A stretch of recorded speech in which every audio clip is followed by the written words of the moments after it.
안녕하세요. 연배가 나와 비슷한 분들은 아마 기억하실 거예요. 지금처럼 집집마다 욕실이 없던 시절, 대중 목욕탕은 우리네 청결을 책임지던 곳이었죠. 명절 앞두고 혹은 중요한 날 전이면 새단장하는 마음으로 가족들과 함께 목욕탕을 향했어요. 어린아이가 씻기 싫다고 탕 속에서 고래고래 소리를 지르고 울다가도 나가서 엄마가 사주는 매점 우유를 마시며 웃음 짓던 그 귀여운 꼬마들도 생각이 나고요.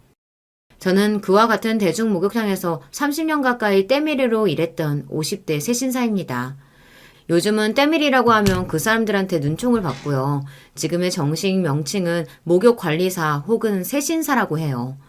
누가 날 때부터 장래희망이 때밀이인 사람이 있겠나 싶지만은 여고 시절 문예부 부장을 역임한 만큼 문학을 사랑하고 꿈 많던 시절이 저에게도 있었습니다. 그때 우리 시골 동네에서 여자가 그것도 돈 안 되는 국문학과로 대학을 간다고 하면 아버지한테 맞아 죽을 각오로 덤벼야 할 일이었죠. 그러니 일찌감치 대학은 포기하고 취직을 노렸더니 다행히도 읍내에 있던 농협 공판장에 들어갈 수 있었습니다. 그래도 고교 시절 내 성적이 제법 괜찮았거든요. 막내로 들어가서 하는 일이 상사들 심부름에 가까웠지만 그래도 동네에서는 딸 잘 키워서 성공했다는 말을 들을 정도라 우리 부모님 어깨에 힘이 좀 실렸었죠. 잘 취직도 했고 20도 넘긴 나에게 남은 관문은 시집 잘 가는 것이었어요. 그래도 네 직장 괜찮겠다. 키도 크고 허우대 멀쩡해서 들어오는 맞선 자리가 제법 돼야. 여기서 논이나 밭 제법 있는 집 아들 골라가라. 엄마는 중매쟁이들이 이어준 남자들의 조건이 마음에 들었는지 살짝 들떠서 내게 빨리 고르라고 말했지만 전 정말 누구와도 결혼하기 싫었습니다. 전 아직 낭만과 운명 같은 사랑을 꿈꾸는 철부지였고 무엇보다 농사짓고 시골에 사는 삶 자체를 싫어했기 때문이죠. 그때 저는 서울에 사는 대학생 오빠와 펜팔을 주고받고 있었습니다. 그 오빠랑 펜팔하면서 듣게 되는 서울에서의 삶은 나에게 꿈만 같았어요. 점점 더 서울에서 사는 삶을 꿈꾸게 되었고 나와 펜팔하는 오빠는 어떤 가수나 탤런트보다 멋있는 남자였습니다. 어느덧 우리의 편지 왕래는 우정을 넘어서 사랑으로 발전했고 나를 책임지겠다는 오빠의 그 한마디만 믿고 난 부모님께 편지 한 장 남기고 서울로 상경해버립니다. 막말로 갑자기 가출을 해버린 것인데 지금 생각하면 그게 부모님에게 얼마나 큰 불효를 저지른 것인지 너무나 죄송하죠. 그리고 나를 참말로 좋아했던 동생이 있었는데 내 동생은 또 얼마나 상처받았을지 그때만 생각하면 미안하기만 합니다. 사랑 때문인지 서울살이 때문인지 내 눈에 뭐가 씌인 탓에 그리 무모한 일을 감행한 거겠죠. 서울로 내가 올라가자 펜팔 오빠는 나를 반갑게 맞아주었고 우리는 바로 살림을 차리고 맙니다. 오빠는 군대를 다녀온 대학교 3학년이었는데 나 때문에 학업도 중단하고 돈 벌 자리를 알아보기 시작했어요. 그에게 참 미안했죠. 나 때문에 앞날 창창한 남자가 대학도 중도 포기해야 한다니 말이에요. 그런데 어느 날 어느 나이 드신 여자분이 우리 집 앞에 서서 여기 원형이 있냐라고 묻더니 오빠의 대답에 다짜고짜 우리 사는 사글세 방 안으로 들어왔어요. 누구세요? 왜 우리 집에 들어오시는 거냐고요? 미친놈아. 이깟 촌뜨기냐냐고 살자고 그 비싼 대학 공부를 멈춘단 말이야? 아이고 자식이 원수라더니. 둘 사이 안 말릴 테니까 이 물건 데리고 바로 집으로 들어와 이놈아.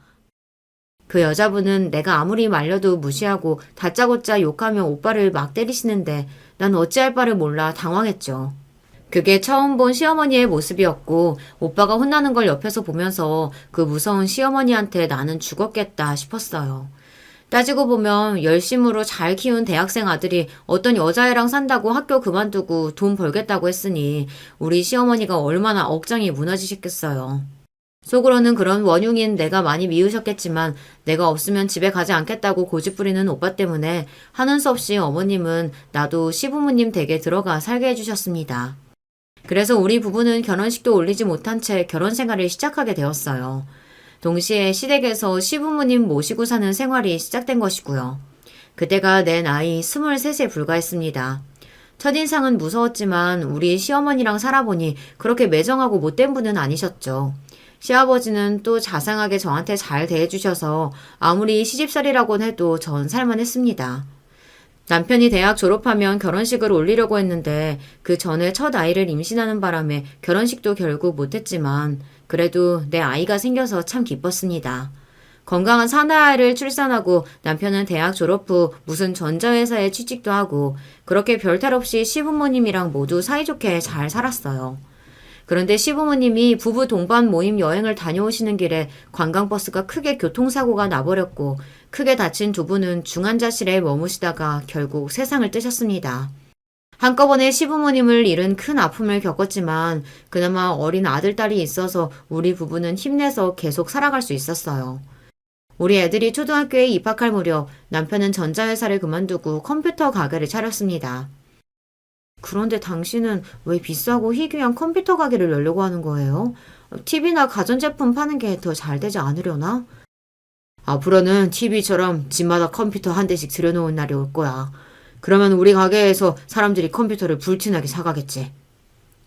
남편이 말하는 앞날에 대해 나는 잘 모르겠지만 대학교 전작과를 나온 명석한 남편의 말을 믿으며 저도 남편을 도와 가게 일을 했습니다. 농협 공판장에서 일할 당시 격리 업무를 했던 경험 덕분에 저도 남편이 가게 운영하는데 도움이 될 수 있었던 거죠. 그리고 남편의 말 맞다나 우리 컴퓨터 가게는 참 잘 되었습니다. 돈도 잘 벌리지만 내가 더 좋았던 것은 우리 애들이 컴퓨터 가게 하는 부모를 자랑스러워했다는 것입니다. 엄마, 난 우리 집이 컴퓨터 가게에서 자랑스러워요. 집에 컴퓨터 있는 집도 내 주변에는 거의 없고요. 우리 가게에 컴퓨터가 100대나 있다고 하면 내 친구들이 엄청 부러워한다니까요. 우리 아들은 남편의 머리를 닮았는지 학교 시험도 매번 100점을 받아오는 똑똑한 학생이었는데요. 컴퓨터에 대해서도 잘 알고 또 좋아하더라고요. 그래서 가게에 아들이 자주 놀러오고 부자지간에 컴퓨터에 대한 대화를 많이 나누곤 했죠. 그런 모습을 가만히 보고 있노라면 내 입에 밥 안 들어가도 배가 부를 만큼 참 흐뭇했어요. 행복했던 그 시절을 지나 1997년 대한민국 전체를 좌절의 수렁으로 빠뜨렸던 IMF 시기가 찾아오고 말았습니다. 우리 컴퓨터 가게 또한 이 역사적 비극에서 벗어나지 못했습니다. 당시는 거래 대금을 어음으로 돌리는 것이 일반적인 관행이었는데 물건을 떼오는 컴퓨터 회사부터 수금을 받아야 할 업체까지 줄줄이 도산하니 우리 가게 또한 피해를 입지 않을 수 없었죠. 정말 장사가 잘 되었고 우리 부부가 아침부터 밤까지 고객들이 사간 컴퓨터를 무상 수리까지 해가며 열심히 키운 가게는 그만 1년도 버티지 못하고 문을 닫고 말았습니다. 그뿐 아니라 그 과정에서 피치 못하게 빌린 대출로 우리는 하루아침에 빚더미에 올라앉았죠. 가게의 대표이자 대출 명의자인 남편은 빚쟁이들을 피해 전국 팔도 숨어 다녀야 했어요. 하는 수 없이 나도 애들하고 서울을 떠나 경기도 화성에 이사를 가며 행복했던 서울살이는 끝을 내고 말았습니다. 남편도 없이 고등학생이던 두 아이를 키우기 위해 당장 할 일을 구하다 보니 병원 청소나 간병인 같은 일을 할 수 있었어요. 낯설기도 하거니와 구박과 멸시를 받으며 하는 일이 고달프고 힘들었지만 그래도 죽으란 법이 없다고 내가 어떻게든 자식들 키워나갔습니다.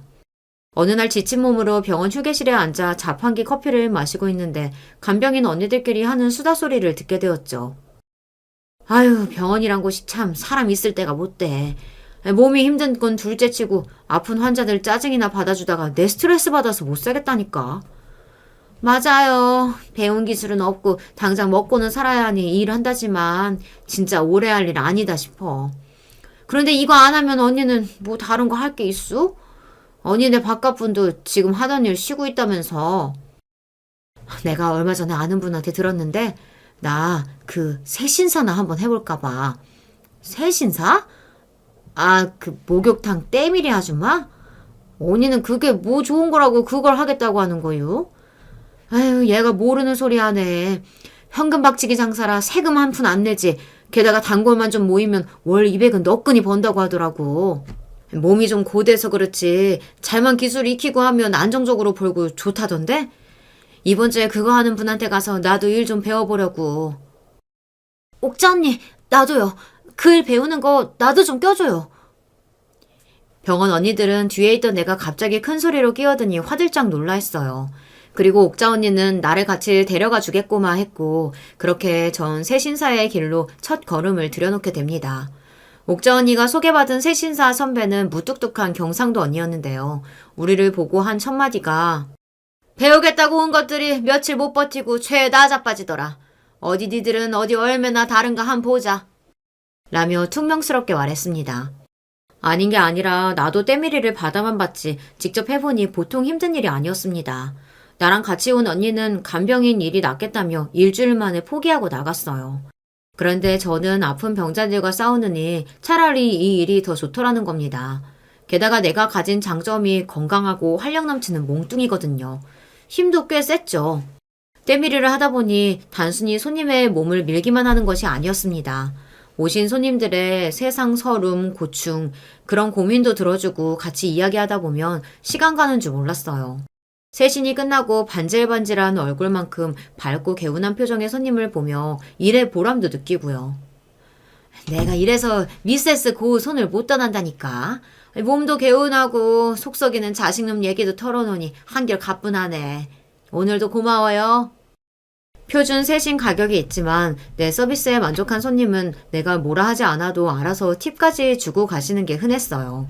점점 세신사 일에 만족하며 적응해갔지만 걱정이 하나 있었습니다. 처음에는 내가 세신사 일을 한다는 것을 자식들에게 비밀로 했어요. 그런데 어느 날 우리 딸이 친구들과 대중 목욕탕에 갔다가 거기서 일하고 있는 날 봤나 봐요. 그걸 보고 놀란 딸은 자기 오빠에게 말을 했고 두 녀석은 퇴근하고 집에 온 나에게 따져댔습니다. 몰라. 엄마 목욕탕에서 때밀이 하고 있었어? 그 일 말고는 할 게 없는 거야? 난 엄마 그거 하는 거 싫단 말이야. 너희들이 지금 아빠도 없이 밥 먹고 학교랑 학원 가는 거 다 엄마가 그 일에서 번 돈으로 할 수 있는 거야. 내가 떳떳이 돈 버는 일인데 그런데도 엄마 하는 일이 창피한 거니? 컴퓨터 가게 하는 아빠 엄마 자랑스럽고 좋았는데 우리 어쩌다 이렇게 된 거예요? 어디 가서 우리 엄마는 목욕탕 때밀이나 한다고 어떻게 얘기할 수 있겠어요? 그 일 꼭 하셔야 돼요? 저도 엄마가 창피해요. 차라리 전에 하시던 간병인을 하세요. 묵직하고 솔직한 자식들의 말에 전 몹시 충격을 받았습니다. 저요, 남들이 아무리 때밀이라고 비웃어도 아무렇지 않았습니다. 돈 벌 만큼 벌고 우리 집 가장노릇 내가 다 하니까 내 새끼들 배불리고 가르칠 수 있으니까. 그런데 내 자식들이 나 하는 일이 창피하다고 하니까 그게 그렇게 슬플 수가 없었어요. 왜 이 어미의 노력을 알아주지 않는 걸까 싶고요. 하지만 제가 볼 때 간병인보단 세진사가 앞으로 장래성도 있고 나한테 보람도 주는 일이었기에 거기서 그만둘 수 없었습니다. 그런 내가 안쓰러웠던지 하늘에서 내 편을 보내주시더군요. 빚으로 도망다니느라 떨어져 살았던 남편이 파산 신고를 정식으로 마치고 이제 우리와 함께 살 수 있게 된 것입니다. 남편은 당신 정말 고생 많았어. 그동안 나 없이 애들 책임지고 미안하고 고맙다. 라며 그간의 내 고생을 알아준 남편의 말이 참 위로가 되어주었어요. 남편 품에 안겨 울면서 그간의 힘듦을 보상받는 심정이었습니다. 여러 일을 겪고 열심히 살다 보니 우리 큰애는 대학교에 입학했어요. 공부를 곧잘 하더니 대학 수능시험에서 높은 점수를 얻어 지가 희망하는 의과대학에 합격해 들어갔죠. 아들의 학교가 지방에 있다 보니 기숙사에 들어가야 했기에 짐을 꾸려 내 품을 떠났어요. 그 아이가 떠나고 없는 빈방을 보며 쓸쓸함을 겨우 추스르는데 아들이 저에게 남긴 편지를 발견하곤 그대로 오열하고 말했습니다. 컴퓨터 가게 하는 아빠를 따라 공학 박사가 되고 싶었지만 우리 가게가 망하고 나서 내 꿈은 바뀌었습니다. 절대 망하는 법이 없는 의사가 되기로 마음을 바꾼 거죠. 그런데 의대에 합격하고 되짚어보니 제가 엄마에게 상처를 드렸더라고요. 경제적 파탄에 이른 뒤에도 아무 탈 없이 학교 다니고 지낼 수 있었던 건 엄마가 다 열심히 일하셨기 때문인 건데 그런 엄마 마음도 이해해주지 못하고 그저 엄마가 하는 일을 비난만 했어요. 그때 철없는 아들이 했던 말은 모두 잊어주세요. 진심으로 제가 잘못했습니다. 앞으로 저 훌륭한 의사 되어서 반드시 엄마의 은혜에 보답할게요. 그때까지 엄마 아빠 모두 건강히 계셔주세요. 엄마를 자랑스러워하는 아들이. 지금도 전 이 편지를 지니고 있는데요. 마음이 힘들 때 힘이 되어주는 소중한 보물이랍니다. 아들이 의사가 되는 날까지 모자람 없이 뒷바라지 해야 하니 전 더욱 힘을 내서 세신 일을 했어요. 그렇게 경력이 쌓이다 보니 어느덧 저만의 노하우가 생겼지 뭡니까. 사람이 알몸으로 있다 보면 나도 모르게 친밀감과 솔직함이 생겨 자기 이야기를 막 터놓게 되죠. 내 가족이나 친구들도 모르는 비밀스러운 것까지 터놓게 되기도 하고 말이죠. 그러면 손님들이 마음 편하게 이 말 저 말 다 하셔도 나는 진심으로 들어는 주되 조언이랍시고 내 이야기를 보태는 법이 없습니다.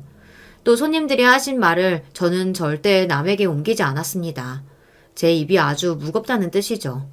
이 업계에서 은근히 흔한 일이 바로 말을 전하다 나는 사고입니다. 어떤 손님에게 들은 이야기가 새 신사의 입을 통해 다른 손님의 귀에 들어가고 한 동네에 소문으로 퍼지는 바람에 손님들과 말다툼을 하고 싸우는 일은 간간히 볼 수 있거든요. 그런 난리를 보며 저는 내 입이 나불대는데 신중하기로 했습니다. 또 손님들에게 더 만족스러운 세신을 해드리기 위해 마사지법과 한의학, 혈자리 등을 공부했어요. 제가 무슨 학위자는 아니지만 연구하고 노력하니 다른 세신사와는 차별화된 세신사가 될 수 있었죠. 어떤 단골분은 물리치료 받느니 저한테 와서 세신 받는 게 더 좋았다고 말하는 분도 있을 지경이니까요. 그렇게 이 일을 하다 보니 월 수입도 꽤 많아져 애들 대학 보내고 가족들 생활비 다 쓸 수 있을 만큼 꽤 벌이가 늘었습니다. 남편이 집으로 돌아왔지만 여전히 우리 집 가장은 나뿐이었거든요. 우리 바깥 양반은 몸 쓰는 여러 일을 전전하다 그만 척추신경이 마비되고 거동을 할 수 없는 몸이 되어버렸거든요. 그래서 아픈 남편까지 책임져야 하니 제가 참 피곤하고 안 됐다고요. IMF 이후 돈 때문에 가족이 뿔뿔이 흩어진 경험을 하다 보니 다시는 그런 일을 겪고 싶지 않았습니다. 아무리 몸이 아프더라도 그렇더라도 내 옆에 남편이 있는 편이 나았어요. 이제 제 나이 50이 넘었고 삶의 우여곡절은 있었다지만 다행히 자식 농사는 잘 된 것 같아요. 두 아이 모두 대학 공부까지 잘 마치고 큰아들은 대학병원 레지던트로 딸은 도서관 사서로 있으면서 다들 잘 커주었습니다. 딸은 곧 결혼할 약혼자도 있고 한데 아직 아들은 레지던트로 정신없이 바쁠 뿐 결혼은 언제쯤 할런지 걱정이 되기 시작했어요. 내 걱정을 아는 단골 손님들 말대로 결혼정보회사나 유능한 결혼 중매사를 소개받아 혼처를 알아봐야 하나 고민하던 터였으니까요. 오랜만에 아들이 집에 와서 가족들이 둘러앉아 식사하다 문득 물어보았죠. 너도 이제 나이 30이 훌쩍 넘었는데 슬슬 결혼을 염두에 둬야지. 혹시 만나는 여자는 있는 거니? 그런데 아들은 별일 아니라는 듯 툭하니 내뱉는 대답이 글쎄. 저 시간 빌 때마다 소개팅하고 다녔어요. 그러다가 꽤 괜찮은 여자 만나서 사귄 지 2달쯤 됐나. 별일 없으면 아마 걔랑 할 것 같아요. 그랬구나. 우리 아들이 이렇게 알아서 할 줄 알았으면 엄마 혼자 걱정 안 해도 되었었네. 아주 잘했어. 그래, 어떤 여자인지 얘기 좀 해봐. 내가 앞으로 하려는 일에 도움될 괜찮은 조건이니까 걱정하세요. 때가 되면 소개해드릴게요. 엄마, 난 그 언니 본 적 있다? 그때 아들은 딸을 노려보고 딸은 오빠의 경고에 입을 황급히 닫았어요. 식사를 마치고 부엌에서 설거지를 하고 있는데 갑자기 딸이 나한테 다가와서 그러는 겁니다. 엄마, 아까는 오빠가 나한테 가만히 있으라고 눈치 줘서 내가 말을 못했는데 그 오빠가 결혼하겠다는 언니 말이야. 그래. 어떤 여자니? 나 너무 궁금하단 말이야. 오빠랑 그 언니랑 저번에 만나서 밥도 먹고 술도 마시면서 한번 보긴 해서 자세히는 모르지만 그 언니는 오빠를 많이 좋아하는 것 같거든. 또 부잣집에 돈 걱정 없이 자란 여자라는 게 딱 보여. 만날 때마다 돈을 얼마나 팍팍 쓰는지 나한테 비싼 목걸이도 그냥 줬다니까. 언니네 친정이 무슨 부동산으로 몇십억 넘게 재산도 상당하다지. 근데 말이지, 좀 쎄하더라. 아무래도 난 찜찜해. 아니, 왜? 정작 오빠는 그 언니를 별로 좋아하는 것 같아 보이지가 않더라고. 오빠 전에 사귀던 여자친구도 내가 만나본 적이 있는데 그때랑 오빠 태도가 완전 딴판이야. 근데 그 언니한테 뭐 책 잡힌 게 있는지 쩔쩔 매지 못하는 것 같기도 하고 워낙 돈이 많아 그런가. 오빠는 그래도 그 언니랑 결혼하겠다고 하더라고. 딸의 염려를 듣긴 했지만 그래도 아가씨 조건 안 빠지겠다. 아들이 결혼하고 싶다고 결심한 데에는 그만한 이유가 있겠거니 했어요. 기대 반 걱정 반으로 아들의 여자친구를 보게 될 날을 기다렸는데 그리 멀지 않은 시기에 아들이 결혼할 아가씨를 집에 데려왔더군요. 아들한테 얘기 많이 들었어요. 그래, 지금 아가씨 직업은 뭐예요? 직업이요? 저는 일 같은 거 안 하는데요. 아니, 제 손으로 돈 같은 거 벌어본 적도 없어요. 제가 왜 돈을 벌어야 하죠? 우리 집에 돈이 얼마나 많은데 힘들게요. 예비 며느리는 이렇게 사회 경험 한 번 없는 걸 아주 당당하게 말하는 거죠. 그 모습에 속으로 좀 당황했지만 그래도 사회생활은 해봐야 여러모로 좋은 경험 아니겠냐고 했더니 돌아오는 그 아이의 대답이 노동 같은 건 돈 없는 사람들, 불쌍한 사람들이나 하는 거라고 생각해요. 솔직히 돈 때문에 일하는 거잖아요. 물론 우리 아빠처럼 부동산 회사 대표나 의사 같은 전문직 정도는 되어야 뭐 할 만한 직업 아닌가요? 그래서 결혼정보 회사에다가 딱 잘라 그랬어요. 저런 직업 가진 사람 아니면 아예 만나기도 싫다고요. 그랬더니 지금 남자친구 만나고 바로 마음에 들어서 이렇게 결혼까지 온 거 아니겠어요? 옛 어른들 말씀에 일하지 않은 사람은 먹지도 말라고도 하는데 도무지 이 아가씨는 무슨 가정교육을 받았기에 이런 얼토당토 않는 말을 예비 시어머니 앞에서 하는 건지 원. 기가 막혀서 말문이 막혔지만 그 자리에서 그런 티는 애써 감추고 대화를 이어갔죠. 그럼 아가씨는 직업도 없이 그 많은 시간 동안 뭘 하나요? 나 같으면 심심할 것 같은데. 저요? 얼마나 바쁜데요? 일어나서 요가하고 씻고 어쩌고 하면 벌써 11시는 돼요. 그럼 친구들하고 브런치하고 쇼핑하고 오후에는 미용실이나 피부과 돌아야 하고요. 저녁에 모임이나 약속 있거나 아니면 집에서 SNS 하다 보면 하루가 금방 가는걸요? 그나마 집이 강남이라 주변에 죄다 이런 게 모여있어서 편리하더라고요. 차 몰고 다녀도 얼마 안 걸리고 그래서 강남 말고 다른 동네는 잘 안 나가요. 자기 게으른 일상을 태연하게 얘기하는데 정말 기야말 노릇이었습니다. 더 이상 그 아가씨와 할 말도 딱히 없었고 밥 먹이고 과일 먹다가 보냈어요. 이런 아가씨랑 결혼하면 내 아들은 괜찮으려나 걱정된 마음에 아들의 마음을 떠봤죠. 너 정말로 그 아가씨가 좋으냐? 하는 말마다 우리 집안이랑은 너무 안 어울리는 게 아닌가 하고 엄만 좀 걱정이 되네. 저도 엄마가 여자친구에 대해 무슨 생각하시는지 잘 알아요. 허영심 많고 돈 쓰는 거 말고는 할 줄 아는 게 없는 무개념녀. 맞죠? 어떻게 그런 여자가 살림하고 결혼해서 내 뒷바라지 할까 걱정되시죠? 그래, 내가 톡 까놓고 얘기하마. 그 아가씨는 자기 속옷도 도우미 아줌마한테 빨라고 넘긴다고. 그런 여자가 어떻게 주부로서 한 집안의 살림을 도맡아 한다는 거니? 나 그렇게 꽉 막힌 늙은이 아니야. 돈 펑펑 써가며 도우미 쓰면 그래, 집안 살림이야 남이 한다 치자.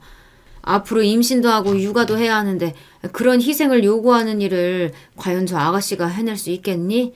또 아내로서 너한테 무슨 일을 해줄 수 있겠어? 이런 말씀 드리면 엄마가 어떻게 생각하실지 모르지만 돈 때문이에요. 저 돈 하나 보고 그 여자랑 결혼하기로 마음먹었습니다. 레지던트 하면서 이건 아니다 싶어서 개인 병원 차리고 싶은데 그러려면 꽤 돈이 많이 들어요. 병원 자리 잡을 때까지 의료 장비 리스비부터 수억이 깨진다고요. 쥐꼬리만한 대학병원 월급 가지고 언제 그렇게 하겠어요. 그 여자는 날 좋아하고 처가댁은 을사 사이 좋아하고 서로의 이해관계가 맞죠. 그 정도면 이 결혼은 서로에게 해볼 만한 장사라고 그렇게 생각했어요. 또 한 번 기가 막히고 말문이 막혔습니다. 현명하다고 믿어 의심치 않았던 내 아들이 그런 팔푼이 같은 생각으로 계산적인 결혼을 하려고 하다니. 내가 낳은 자식이지만 정작 그 속은 몰랐구나. 망연자실하기만 했어요. 예, 엄마가 그래도 돈 꽤 모았어. 너 결혼하고 살 아파트 사줄 정도는 해줄 수 있어. 그러니까 돈에 팔려가는 결혼 말고 정말 네 마음에 쏙 드는 인성이나 행동까지 바른 그런 여자로 골라서 해. 응? 엄마가 목욕탕에서 하루 10시간 넘게 고생해서 저 의사 만들어준 것만으로도 충분해요. 앞으로 제 병원도 결혼도 이젠 제가 알아서 할게요. 그 여자 철없긴 해도 천성이 나쁜 여자는 아니니까 제가 가르치면서 잘 살아볼게요. 이렇게 엄마는 자기 결혼에 걱정 말라고 웃어 보이던 아들의 얼굴을 보니 더는 말릴 수가 없었어요. 나도 매달 400만 원은 벌고 월세 나오는 상가 건물도 있지만 아들은 결국 그 돈에 팔린 결혼을 감행하고 말았죠. 나중에 알고 보니 며느리네 친정집은 땅 보상으로 대박을 맞은 졸부 집안이었습니다. 그래서 바깥 사돈이나 안 사돈을 만나보니 참 격조도 없고 그저 돈 냄새만 풀풀 풍기더군요. 왜 며느리가 그렇게 컸는지 그 부모를 보니 알 것 같았습니다. 전 비록 부유하거나 세가 있는 집안 출신은 아니지만 세신사 일하며 부유의 VIP 손님들을 상대했기에 그런 사람들 보는 눈은 제법 있거든요. 졸부의 특징이 뭔지 아시나요? 자신들의 근원이 천하다는 열등감을 가라앉히고 싶어 자신을 부자로 권세가인 척 더 위장하고 자랑하려 든다는 겁니다. 그뿐만 아니라 직업이나 돈을 가진 정도에 따라 사람을 나누고 자기보다 떨어진다 싶으면 무시부터 하려고 들죠. 상견례 자리에서 처음 만난 안사돈이 나에게 했던 실수를 잊을 수가 없습니다. 듣자 하니 안사돈께서 우리 애 처음 만났을 때 직업 없다고 타박하셨다면서요? 그래서 그쪽 집안 부모님은 무슨 일을 하시길래요? 엄마, 우리 시어머님 목욕탕에서 때밀이 하신대. 안사돈은 어이없다는 표정으로 입을 가리고 살짝 웃었어요. 뭐라고? 아니 난 또 뭐 얼마나 대단한 집안이라 우리한테 면박을 줬나 했는데 때밀이요? 어디서 하시나요? 저는 호텔에서 정기적으로 마사지 받는데 언제 한번 안사돈한테 받아봐야겠네요. 제가 또 아랫사람 팁은 후하게 주거든요. 예의를 차려야 할 사돈지간에 어떻게 이렇게 나올 수가 있단 말이죠. 당시 나는 물론이고 우리 남편과 아들, 딸, 모든 가족은 경악을 금치 못했습니다. 그 뒤로 우리 부부는 웬만하면 그 사돈들 만나는 일을 피했습니다. 아직도 그때만 생각하면 얼굴이 화끈거리고 수치스러워요. 그런데요, 사돈뿐만 아니라 며느리 역시 시어머니인 나한테 할 말 못할 말 구분 못하고 경박한 입을 놀려대는 것이었습니다.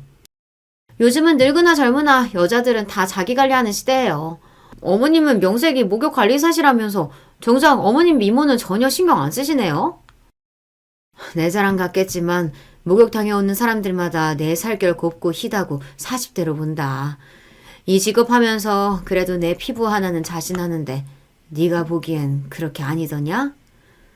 어머님도 참 그 사람들 듣기 좋으라고 하는 말이지 그 말을 믿으세요? 40대요?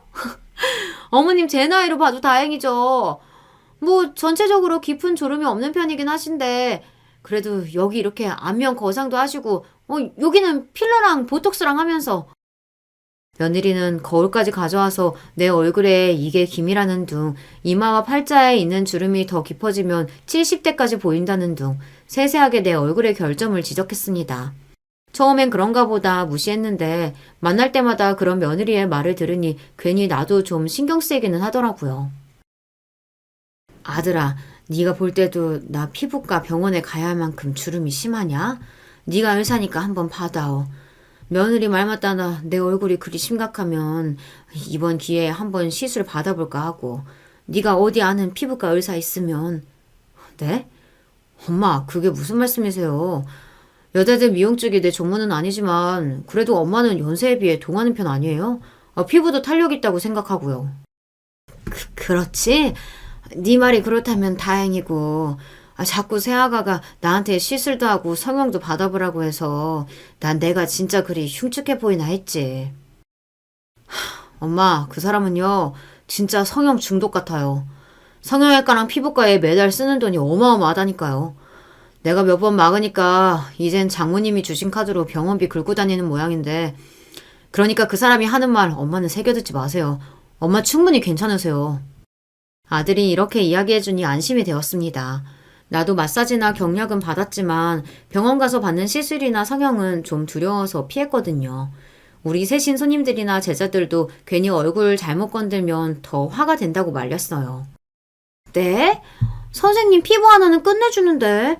그래서 나 처음에 목욕관리사들은 다 선생님처럼 피부가 좋아지는 줄 알고 이 업계 들어왔잖아요. 그런데 그 며느리도 참 이상하네요. 자기 친구도 아니고 어려운 시어머니한테 외모 지적질에 성형까지 받으라고 하고. 아니, 그 돈은 뭐 지가 대줄 거래요? 나도 며느리가 나한테 왜 그랬나 참 이해가 안 갔는데 나중에 걔가 왜 그러는지 그 사정을 알게 됐어요.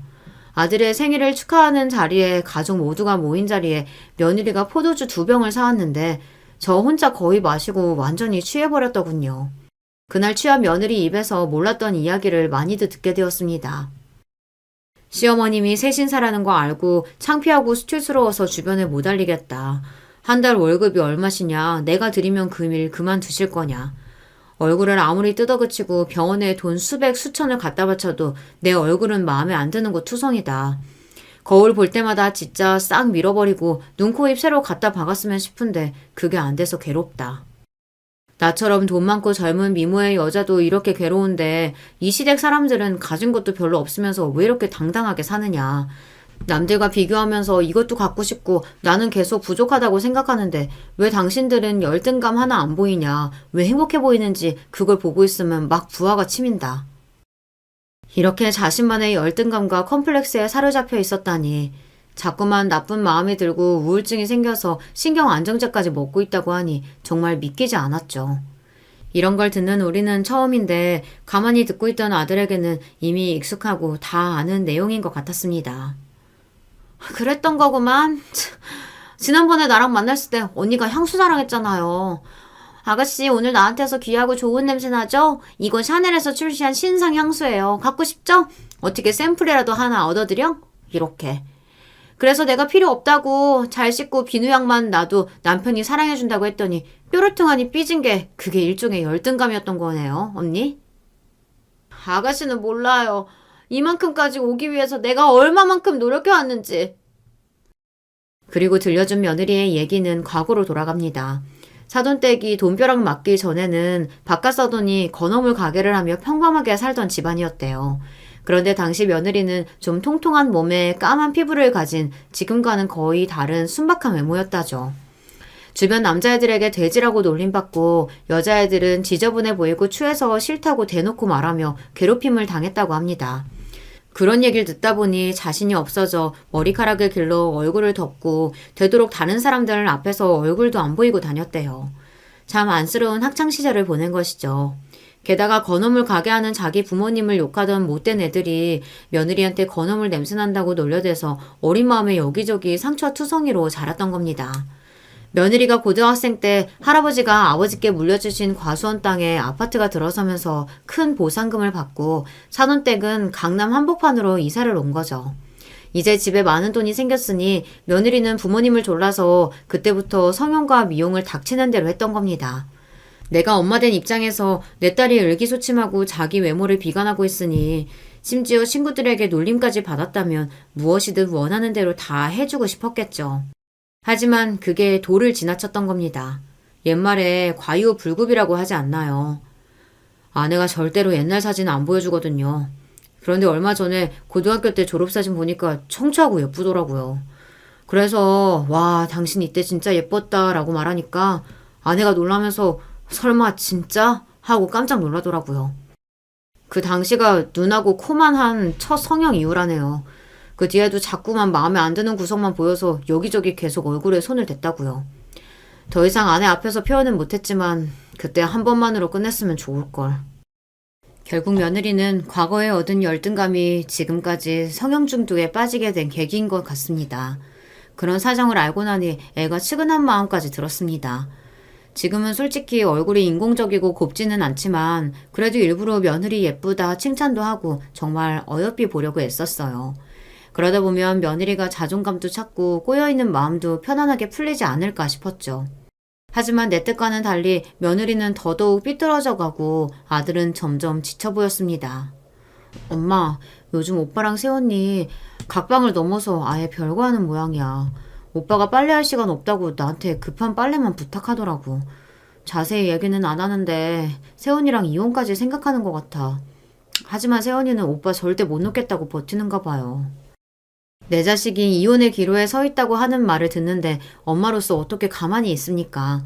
당장 아들이 혼자 지낸다는 오피스텔에 가보니 딸의 말이 사실이었어요. 대충 먹고 버린 컵라면 그릇과 배달음식 용기가 나뒹굴고 호라비 냄새가 풀풀 났죠. 너 정말 이혼하려고 집에서 나와 사는 거니? 어쨌거나 걔는 결혼까지 한 네 아내야. 어떻게든 마음 붙이고 살면 어떻겠니? 전 더 이상 그게 안 돼요. 그 여자한테 질리고 질렸는걸요. 결혼 전 이 여자는 안 될 거라는 엄마 말이 맞았어요. 조건만 보고 어떻게든 이 결혼 지속하고 싶었는데 이젠 그 여자랑 한 공간에서 숨쉬고 사는 것도 싫을 정도로 어떻게 할 수가 없어요. 이혼을 고려해 봐야겠다는 아들의 결심을 도저히 내 힘으로 돌릴 수 없었습니다. 하는 수 없이 며느리를 찾아가서 위로해주고 잘 설득해보기로 했어요. 뭐라도 선물해서 그 애의 마음을 달래고 싶었지만 그 애가 뭘 좋아할지 나로서는 고르기 어려웠죠. 대신 현금 100만 원을 5만 원권 지폐로 뽑아 깨끗한 봉투에 넣어 준비했습니다. 내가 아들 며느리가 살던 집을 찾아가자 날 맞이하는 며느리의 표정은 매우 떨떠름했습니다. 어머님이 연락도 없이 여기 무슨 일이세요? 근처에 볼 일이 있어서 왔다가 우리 며느리 생각이 나서 많은 시간 잡아먹지 않을 테니까 차 한 잔만 다오. 여전히 탐탁지 않은 표정으로 며느리는 도우미 아주머니에게 차를 내어달라고 이야기하고 우리는 같이 거실 소파에 앉았습니다. 세아가 우리 애랑 요즘 별거 하는 거 알고 왔어. 원래 남자란 여자만큼 세심하지 못하단다. 내 아들이 여자 마음 몰라줄 수는 있지만 그래도 널 많이 아끼니까 너 마음 풀고 같이 서로 배려하고 살면 좋아질 것 같아. 남편이 날 거부하고 싫어하는 이유가 다른 년이랑 바람 피우고 있어서 같은데요. 지금 이혼하겠다는 것도 남편이니까 어머님은 아들한테 가서 설교하시는 게 어때요? 이미 걔한테는 알아듣게 얘기하고 오는 길이야. 네가 많이 속상할 것 같아서 걱정돼서 왔어. 그리고 이거, 넌 나보다 젊고 취향도 귀티날 거 아니냐. 무슨 선물을 좋을지 모르겠어서 여기 용돈 줄 테니까 너 갖고 싶은 것도 사고 맛있는 것도 먹어. 난 가방에서 준비한 용돈을 며느리에게 주었죠. 그걸 받은 며느리는 한쪽 입술을 실룩거리며 내가 건넨 봉투 속을 대충 세어보더니 내 손에 턱 되돌려 주었습니다. 의아한 표정으로 내가 쳐다보니 며느리가 한다는 말이 참 기가 막혀서. 오늘 우리 집 근처 목욕탕으로 때밀이 출장 와서 받으신 돈이에요? 어머님 때밀어서 번 돈은요, 저 더러워서 못 받아요. 필요 없으니까 그런 건 도로 갖고 가세요. 그 말에 누가 내 머리를 세게 내리친 것만 같아 정신이 멍해졌습니다. 그 막말을 듣자마자 왜 그딴 말을 하는 거냐, 그것도 시어머니 앞에서. 며느리한테 이렇게 호통이라도 쳤어야 했는데 너무 당황한 나머지 거기서 바로 일어섰어요. 도우미 아줌마가 가져온 다과를 먹고 가라는 말을 듣는 둥 마는 둥 집에서 나와 넋이 빠져 있는데 딸에게 전화가 왔습니다. 울먹이는 내 목소리에 이상함을 감지한 딸에게 방금 며느리에게 당한 일을 털어놓자 딸은 분통을 터뜨렸습니다. 그리고 전화를 끊고 얼마 지나자 아들의 전화가 왔어요. 그 정도로 화가 난 아들의 목소리는 그때 처음 들었습니다. 엄마, 말씀해보세요. 동생 말이 사실이에요? 그 여자가 엄마한테 그런 막말까지 했다는 게 맞냐고요? 열등감에 사로잡힌 성형 괴물녀 주제 감히 우리 엄마한테. 아들은 분통을 터뜨리다가 전화를 끊었습니다. 집에 가서 남편에게 오늘 일을 상의했고 둘이 무슨 큰 다툼을 저지르지 않을까 걱정된 마음에 아들 집에 찾아갈까 했어요. 하지만 남편은 그런 나를 만류했습니다. 당신 할 만큼 했고 참을 만큼 참았어. 며느리가 당신한테 그런 말 했다는 걸 듣고 나니 나도 못 참겠는데 아들은 어떻겠소? 나 역시 이쯤에서 둘이 헤어지는 게 맞다고 생각해. 괜히 찾아가서 당신 험한 일도 당하지 말고 그냥 기다려. 우리 아들이 알아서 잘 해결하고 올 거라고 믿자고. 남편 말대로 우리는 아들을 믿고 기다렸습니다. 이게 잘된 일이라고 해야 할지 안 된 일이라고 해야 할지 모르겠지만 결국 아들은 며느리와 갈라서기로 했습니다. 시시콜콜 둘 사이의 불화를 잘 몰랐지만 나중에 아들이 하는 얘기를 들으니 왜 이혼해야만 했는지 아들 심정이 이해가 가더군요. 전 부인은 열등감에 사로잡혀서 내가 그 어떤 여자와 대화하는 꼴도 못 참아 했어요. 저를 의부증으로 힘들게 한 건 장모님도 마찬가지였어요. 계속 내 말을 안 믿어주고 힘들게 해서 대화를 단절했더니 병원에까지 찾아와서 큰 소리로 날 모욕했어요. 바로 내 병원에서 우리 집 돈으로 차린 병원에서 딴 년이랑 놀아났냐고 하면서 말이죠. 거기서 뚜껑이 열려서 바로 집에서 나오게 된 거예요. 심지어 그 두 모녀는요, 나한테 사람 붙여서 미행하고 다녔어요. 내가 아무 잘못이 없는 걸 확인해놓고도 계속해서 의심의 끈을 놓지 않았다고요. 그러니 내가 미치지 않고 배겨요. 아들의 속상어정을 듣고 나니 며느리를 찾아가서 달래고 이혼을 막으려 했던 내가 바보 천치더군요. 당장 며느리와 안싸돈을 찾아가서 물이라도 뿌려야 속이 시원해질 것 같았습니다.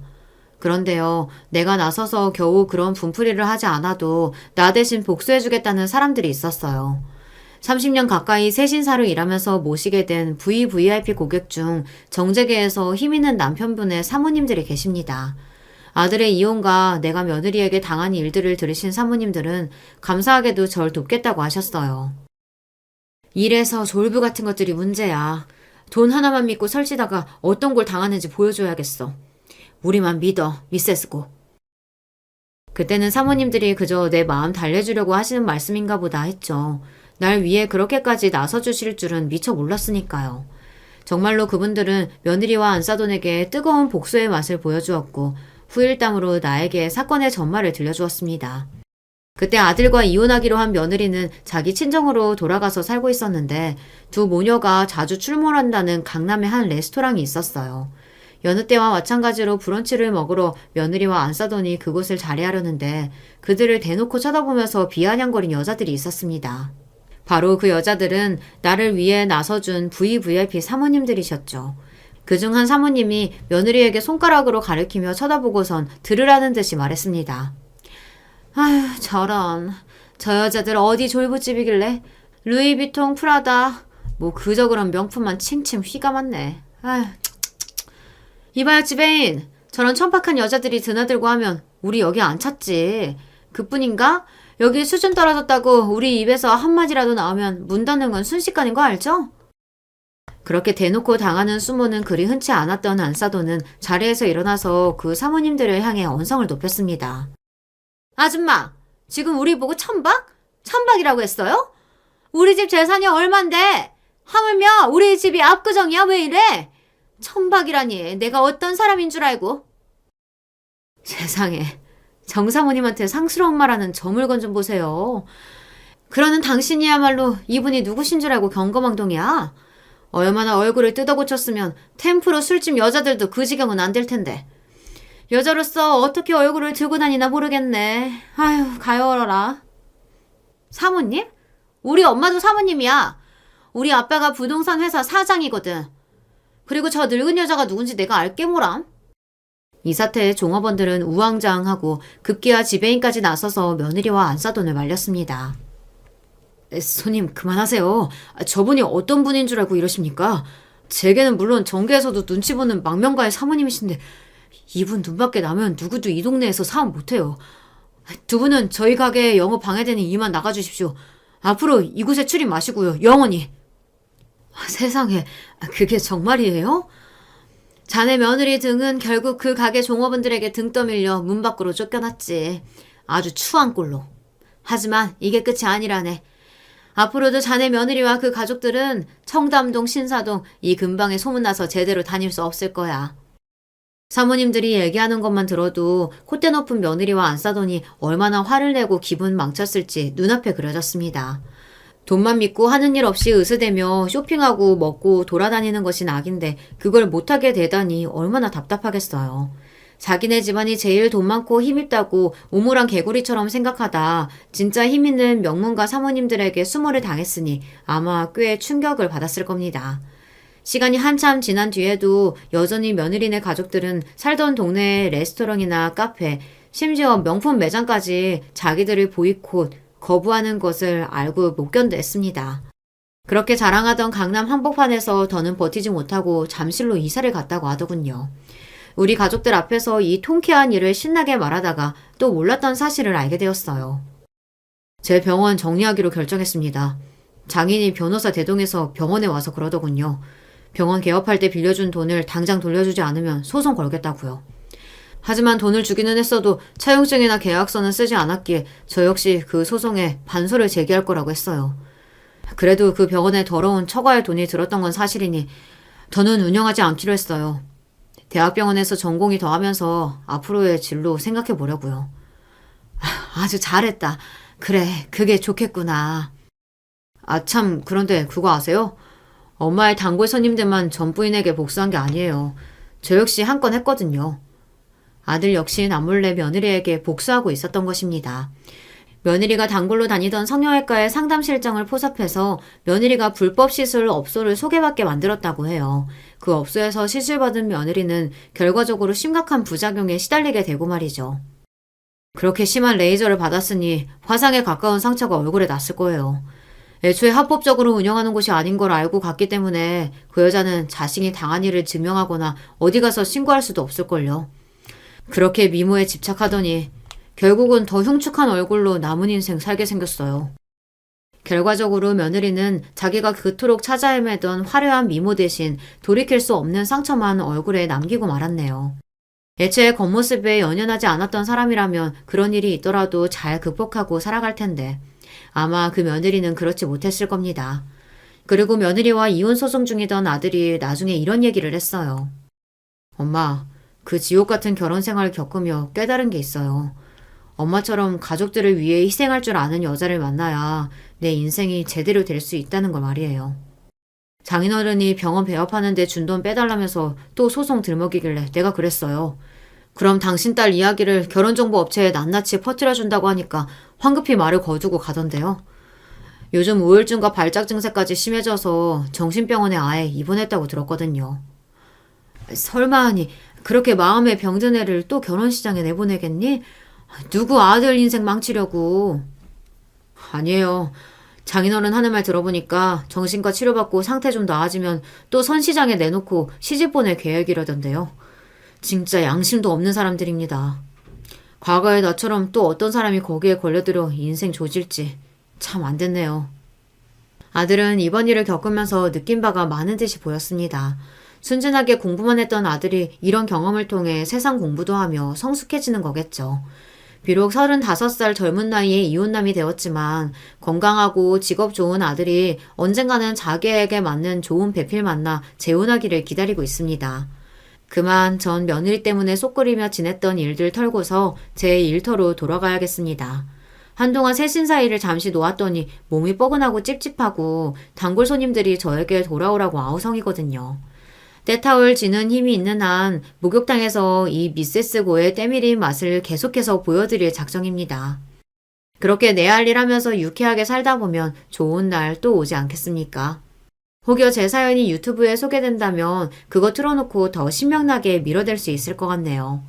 여러분도 목욕탕에 가서 세상사 힘들고 지친 일들은 더러운 때에 실어 훌훌 털어버리세요. 바로 지금부터요. 안녕하세요, 여러분. 반갑습니다. 저는 서울 사는 30대 여자입니다. 오늘은 제 사연에 관해 제보하려고 해요. 몇 년 전에 제 인생에서 가장 놀라운 일이 일어났거든요. 저한테는 언니가 2명이 있는데 언니들이 오히려 나서서 제보하라고 했습니다. 특히 큰언니가 반드시 제보하라고 해서 시간도 흘렀으니 저도 용기 내어 제보하게 되었습니다. 오늘 제 사연은 우리 가족과 큰 관련이 있는데요. 도대체 어떤 일이 있었는지 궁금하시죠? 그럼 바로 시작하겠습니다.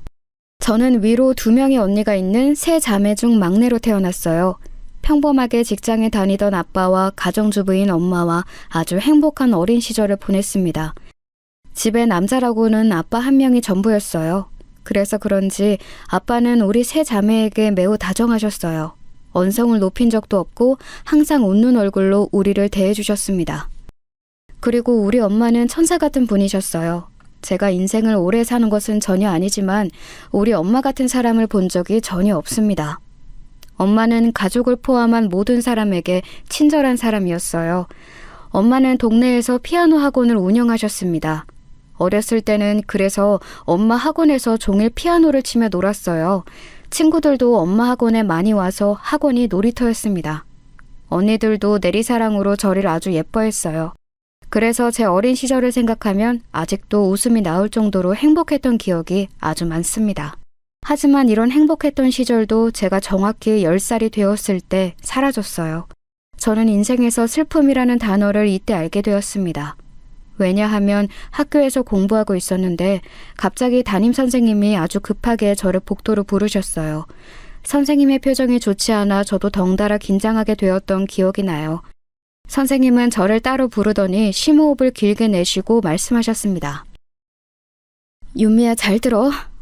엄마가 지금 교통사고를 당하셔서 병원에 계셔. 윤미 아버님한테 급하게 연락이 왔어. 곧 큰언니가 데리러 온다고 하니까 선생님이랑 언니 올 때까지 기다리자. 알겠지? 선생님은 제 손을 꼭 잡고 말씀해 주셨어요. 아무리 나이가 어렸어도 저 말이 무슨 뜻인지 단번에 이해한 저는 울음이 터졌습니다. 선생님과 같이 큰언니를 기다렸고 고등학생이던 큰언니가 우는 얼굴로 저를 데리러 왔어요. 엉엉 우는 언니를 보자 저도 덩달아 눈물이 터지게 되었습니다. 선생님의 배웅을 받고 우리 자매는 둘째 언니까지 데리고 바로 병원으로 갔어요. 병원에 갔더니 아빠가 흰 천으로 덮인 엄마의 침대를 잡고 오열하고 있었습니다. 너무 안타깝게 엄마는 사고가 나고 그 자리에서 돌아가셨다고 했어요. 천사 같은 엄마는 3살짜리 아이를 구하려다 사고를 당하셨다고 했습니다. 항상 남을 먼저 생각하던 엄마였기에 그 행동에 놀랍지는 않았어요. 아침에 학교에 갔다 오면 맛있는 떡볶이를 해주겠다고 하던 엄마의 얼굴을 더 볼 수 없다는 생각에 너무 슬펐습니다. 아빠는 너무 울어 얼굴이 퉁퉁 부어 있었어요. 이미 숨이 끊어진 엄마를 붙잡고 의사 선생님에게 제발 살려달라고 울고 있었습니다. 외할머니도 사고를 듣고 병원에 오셨는데 할머니는 그만 정신을 잃고 쓰러지게 되었어요. 그 뒤로는 어떻게 시간이 흘렀는지 모르겠습니다. 정신을 차려보니 장례식이 끝난 뒤였어요. 저는 엄마를 이제 더 못 본다는 생각에 너무 슬퍼서 잠을 쉽게 잘 수가 없었습니다. 어린 나이였는데 목류병이 심각했다고 하더라고요. 목류병과 불면증에 잠을 못 자는 것은 우리 가족의 공통된 특징이었어요. 가끔 새벽에 눈을 뜨면 아빠가 숨죽여 우는 소리가 들렸어요. 여보, 나 이제 어떻게 살아? 나는 당신 없이 사는 인생이 즐겁지 않을 것 같아. 당신을 따라가고 싶어도 우리 아이들이 있으니 그럴 수도 없어. 나 진짜 열심히 살게. 그래서 나중에 당신 만날 때 스스로 떳떳할 수 있게 노력할게. 엄마가 떠난 후로 아빠는 슬퍼할 시간도 없었습니다. 남겨진 우리 세 자매를 키워야 했으니까요. 아빠는 그때 회사에서 사무직으로 일하고 계셨는데 엄마가 돌아가시고 수입이 줄었으니 더 열심히 일하기 시작했어요. 나중에 아빠한테 듣기로는 슬픔을 감당하려고 일부러 몸을 무리해서 움직였다고 합니다. 실제로 아빠는 출근하기 전에는 신문과 우유를 배달했어요. 그리고 퇴근하고는 대리운전을 하며 돈을 벌었습니다. 엄마가 돌아가시고 한동안 학원을 정리하지 못하고 있었어요. 그곳에 가면 엄마가 너무 생각나서 함부로 건들지를 못했다고 아빠는 말씀하셨습니다. 그러다 나중에 학원을 정리하는데 그날이 제가 마지막으로 아빠가 우는 모습을 지켜본 날이에요. 엄마가 돌아가셨을 때 우리 세 자매는 다 미성년자였어요. 게다가 다 딸이라 아빠는 많이 힘들어하셨습니다. 아빠도 아빠지만 그래서 큰언니가 고생을 많이 했어요. 큰언니는 저에게 제2의 엄마랍니다. 큰언니가 대학에 가고 둘째 언니와 제가 자라면서 드는 비용이 만만치가 않았어요. 아빠는 그 돈을 감당하기 위해 하루도 쉬지 않고 일하셨습니다. 아빠는 딱 한 달에 한 번만 집에서 쉬셨고 나머지 날에는 무조건 나가서 일했어요. 그렇게 일하니까 아빠는 엄마가 돌아가시고 너무 힘들게 일해서 살이 무려 15kg이 빠지게 되었어요. 그 모습을 보고 친할머니는 산 사람은 살아야 한다고 강하게 말씀하셨습니다. 그러다 제가 중학교를 졸업하고 고등학교에 입학하면서 아빠는 다니던 회사를 퇴사하셨어요. 그리고 열심히 모은 돈과 퇴직금을 합쳐 치킨집을 하나 열게 되었습니다. 처음에는 규모가 매우 작았어요. 그런데 우리 아빠가 진짜 성실하거든요. 아침에 새벽부터 나가 혼자 매장 청소를 하고 열심히 오픈 준비를 했습니다. 그리고 손님이 올 때마다 진심으로 친절하게 대하셨어요. 그리고 배달도 직접 가고 본인이 할 수 있으면 작은 것 하나까지 다 혼자 하셨습니다. 고등학생이던 저도 학교가 끝나면 치킨집에 가서 아빠 일을 도왔어요. 언니들도 시간이 날 때마다 아빠를 도왔습니다. 아빠가 워낙 우리를 키우려고 고생하기도 했고 우리밖에 모르는 분이라 돕는 게 어렵지 않았어요. 그런데 아빠는 우리가 치킨집에 가면 아빠가 다 하겠다고 일을 잘 시키지 않으셨죠. 그런 아빠가 안쓰러워서 일부러 더 열심히 도와드렸던 기억이 나요. 그리고 아빠의 치킨집은 날이 갈수록 잘 되기 시작했습니다. 유달리 친절했던 아빠는 단골이 매우 많았어요. 워낙 넉살이 좋기도 해서 치킨집은 어느새 매장이 매우 커졌습니다. 그리고 제가 대학생이 될 때는 아예 매장을 3개나 운영할 정도로 커지게 되었어요. 아빠는 확실히 똑똑한 사람이었어요. 치킨집이 성공하자 바로 옆에 편의점을 하나 차리셨어요. 이렇게 매장을 점점 늘려 어느새 돈을 부르기 시작했습니다. 그래서 대학생이 된 저는 다소 풍족하게 살 수 있었어요. 일과 가족밖에 모르는 아빠 덕분에 편안하게 대학 생활을 할 수 있었습니다. 저는 어렸을 때부터 꿈이 선생님이라 사범대에 입학했어요. 피아노 학원 원장님이던 엄마의 영향도 매우 컸습니다. 우리 언니들도 각자 간호사, 승무원으로 다들 직업이 좋았어요. 이게 다 우리 자매는 아빠의 덕이라고 생각했습니다. 이게 무슨 일이야? 아빠, 언니들 다 합격했어. 어떡해. 이번에 처음으로 본 시험이라 당연히 불합격할 줄 알았어. 아빠, 나 이제 선생님이야.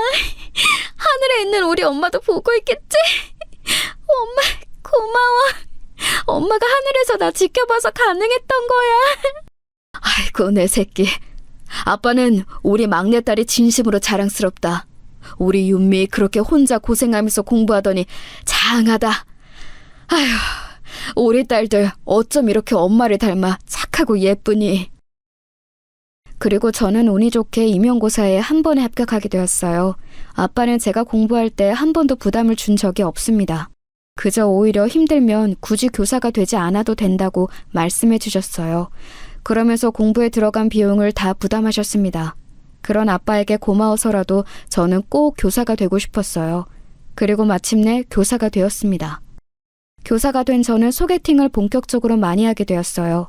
사실 대학에 다닐 때는 공부하느라 바빠서 제대로 연애한 적이 없거든요. 다행히 처음 일한 학교에 동료 선생님이 있었어요. 그 선생님은 본인의 남편이 변호사라고 하며 남편 친구를 제게 소개해 주었습니다.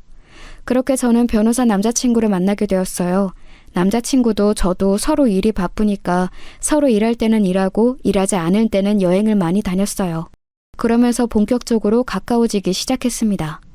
여행 가서 남자친구와 서로 깊은 얘기를 하다 발견한 공통점이 있었어요. 그건 바로 저는 엄마가 안 계시고 남자친구는 아빠가 안 계시는 점이었습니다. 그리고 남자친구의 아버지도 우리 엄마처럼 교통사고로 돌아가셨다고 했어요. 이렇게 공통점이 생긴 우리는 더욱 가까워지게 되었습니다. 우리는 총 3년의 연애를 했고 어느 날 남자친구는 제게 프로포즈를 했어요. 저는 그래서 앞으로 남은 제 인생이 행복으로 가득할 줄 알았습니다. 하지만 그건 제 착각이었어요. 본격적으로 아빠에게 소개하기 전에 저는 언니들에게 먼저 남자친구를 보여주었습니다. 특히 큰언니는 제게 엄마 같은 존재라 더욱 보여주고 싶었거든요. 그렇게 남자친구를 언니들에게 보여줬더니 다행히 언니들은 남자친구를 제 신랑으로 허락했습니다. 언니들이 괜찮다고 하니까 저는 순간 안심했어요. 하지만 그런 저를 보고 둘째 언니가 진지하게 말했습니다. 윤미야, 결혼은 상대만 좋다고 하는 게 절대 아니야. 결혼은 사실 시부모님이 훨씬 중요해. 상진 씨가 사람은 괜찮아 보이는데 아까 들으니까 홀 어머니라며? 게다가 집안 형편이 그렇게 좋은 것 같지는 않은데 언니는 걱정된다. 보통 저런 경우에 시어머니가 아들한테 집착이 매우 심하거든. 그래? 아직 나도 남자친구 어머님은 본 적이 없어서 모르겠어. 듣기로는 여동생도 한 명 있다고 하더라. 그 여동생이 나랑 동갑이래. 일단 이번 주에 시댁에 인사드리러 가기로 했으니까 가서 한번 분위기를 볼게. 언니, 충고 고마워. 우리 둘째 언니의 충고는 가볍게 들을 수가 없었어요. 왜냐하면 언니는 시어머니의 시집살이 때문에 형부와 사이가 매우 좋지 않았습니다. 형부와 사이 자체는 좋았는데 언니의 시어머니가 매우 유난이었거든요. 형부가 사람은 좋은데 마마보이라서 엄마 말에 거역을 못하는 사람이라 더욱 그랬어요.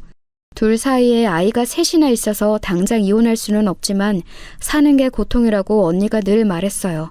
만약 본인은 아이들이 없었다면 당장 이혼했을 거라고 큰언니와 제게 항상 말했습니다. 그래서 둘째 언니의 충고를 듣고 저는 시댁으로 인사를 가게 되었어요. 그리고 저는 시댁에 인사를 갔던 날 너무 놀라 말이 제대로 나오지 않았습니다. 결혼 허락을 받으러 가는 자리라서 긴장을 매우 많이 한 상태였어요. 그래서 언니들과 백화점에 가서 옷도 새로 사서 입었습니다. 미리 꽃다발과 과일 세트까지 사서 잔뜩 긴장한 상태였어요. 그런 저를 보고 남자친구는 웃으면서 긴장하지 않아도 된다고 했습니다. 남자친구의 집은 사실 그동안 갈 일이 전혀 없어 전혀 몰랐는데 잘 사는 편은 아니었어요. 아파트였는데 옛날에 지어진 아주 오래된 구축 아파트였습니다. 우리 집은 아빠가 자영업에 성공하며 신축 유명한 브랜드의 아파트에서 살고 있었거든요. 생각보다 더 낡은 아파트의 모습에 놀랐어요. 하지만 대놓고 그걸 티를 낼 수는 없었습니다. 그래서 저는 첫 출근보다 긴장한 상태로 시댁에 들어갔어요. 들어가서 가장 먼저 시어머니 얼굴을 봤는데 웃는 얼굴은 아니었어요. 저를 위아래로 훑어보는 눈동자와 눈을 마주치게 되었습니다. 시어머니는 첫인상이 사실 좋진 않았어요. 굉장히 깐깐해 보였거든요. 그런데 사실 저는 시어머니는 그렇게 기억에 남지 않았어요. 왜냐하면 시어머니 옆에 있는 신우의 얼굴을 보고 너무 놀라 굳었거든요. 안녕하세요. 처음 뵙겠습니다. 어? 지영이? 너 지영이 맞지? 어머 세상에, 널 여기서 볼 줄은 전혀 몰랐어. 웬일이야, 반가워. 김윤미? 우리 오빠 여자친구가 너였어? 너무 당황스럽네. 나야말로 너를 이렇게 볼 줄은 몰랐어. 왜냐하면 신우이는 바로 제 대학 동기였습니다. 친한 사이는 아니었고 그냥 얼굴만 아는 동기였어요. 그리고 사실 신우이는 소문이 매우 좋지 않은 친구였습니다. 이간질도 심하고 자기 마음대로 되지 않으면 짜증부터 내던 사람으로 유명했거든요. 워낙 목소리도 크고 동기들을 선동해서 데리고 다니는 걸로도 유명했어요. 그래서 저는 개인적으로 성격에 맞지 않다고 생각해서 거리를 두었습니다. 너무 학교를 요란하게 다녀서 모르는 사람이 없을 정도였어요. 그런 신우이는 다들 동기들이 한두 명씩 임용에 통과하자 죽은 듯이 자취를 감추었습니다. 그래서 동기 모임에도 절대 나오지 않던 상태였어요. 다들 동창회에서도 신우이의 이름이 나오면 도대체 어떻게 지냈는지 궁금해하고 있었거든요. 그런 동기를 제가 결혼을 위해 시댁에 인사를 드리러 갔다가 마주칠 줄은 전혀 몰랐습니다. 최대한 반가운 척을 하자 옆에서 남자친구가 덩달아 놀랐어요. 당황해서 저는 제가 무슨 말을 했는지도 잘 몰랐습니다. 그렇게 우리는 식탁에 앉았는데 앉고 나서 한 번 더 놀라게 되었습니다. 여러분, 보통 결혼 허락을 받으러 집에 인사를 드리러 가면 기본적으로 식탁에 음식이 한가득 있지 않나요? 저도 살면서 들었던 내용이 있고 또 언니 2명이 유부녀라 대충 들었던 기억이 있어요. 그런데 시어머니는 제가 인사드리러 온 것을 알면서도 제대로 음식을 준비하지 않았습니다. 식탁에는 김이 포장지 채로 놓여 있었고 심지어 반찬통이 그대로 놓여 있었어요. 딱 봐도 냉장고에서 꺼낸 것처럼 보였습니다.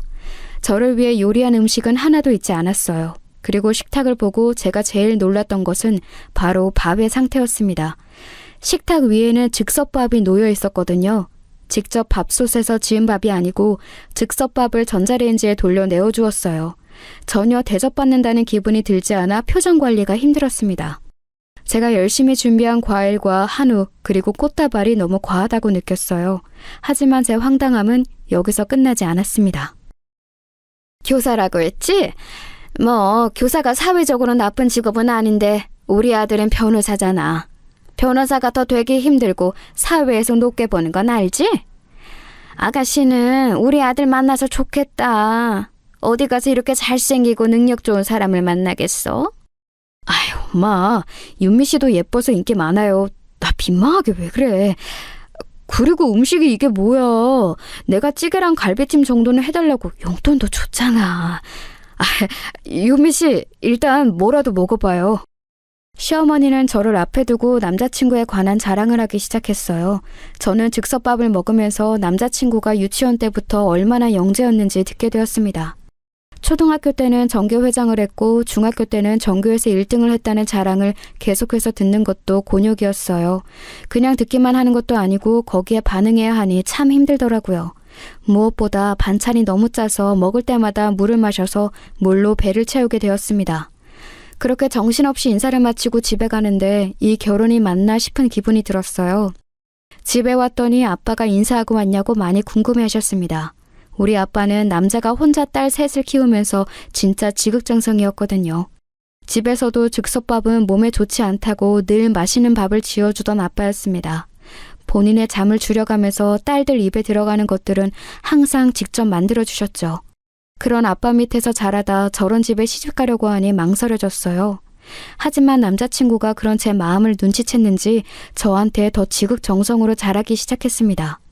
시댁에 인사를 드렸으니 우리 친정으로 남자친구가 올 차례였어요. 남자친구는 제가 본 모습 중에 제일 멀끔하게 꾸미고 인사를 하러 왔습니다. 그리고 오자마자 냅다 아빠 앞에서 절을 하더라고요. 그 모습을 보고 언니들은 웃겨서 뒤로 넘어갔습니다. 저는 너무 황당해서 저런 사람이 아닌데 의아했어요.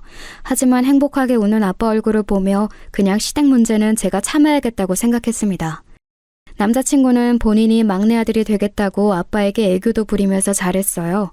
아무리 결혼이 집안과 집안이 결합하는 거라고 말해도 부부 사이가 문제가 없으면 괜찮을 거라고 혼자 생각했어요. 그런데 시어머니와 시누이가 결혼 전부터 거슬리기 시작했습니다. 어느 날 학교에서 수업하고 중간에 쉬는 시간에 앉아 있는데 모르는 번호로 전화가 왔어요. 제가 직업이 선생님이라 학부모 전화일 수도 있으니 조심스럽게 받았습니다. 그 전화의 주인공은 바로 시어머니였습니다. 저는 너무 당황했지만 일단 예비 시모니까 조심스럽게 대화했는데 내용이 너무 황당했어요. 예, 이번 주말에 뭐하니? 너 이제 우리 아들하고 결혼할 거면 미리 친척들한테 인사 가고 그래야지, 안 그러니?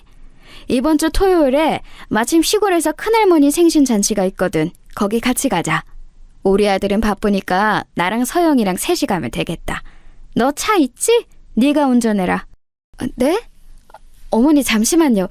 일단 저 이번 주에는 선약이 있어서 안 될 것 같아요. 그리고 차는 있는데 출퇴근용이라 어디 멀리 운전하는 것도 처음이에요. 장거리 운전은 해본 적이 없어서 조심스러워요.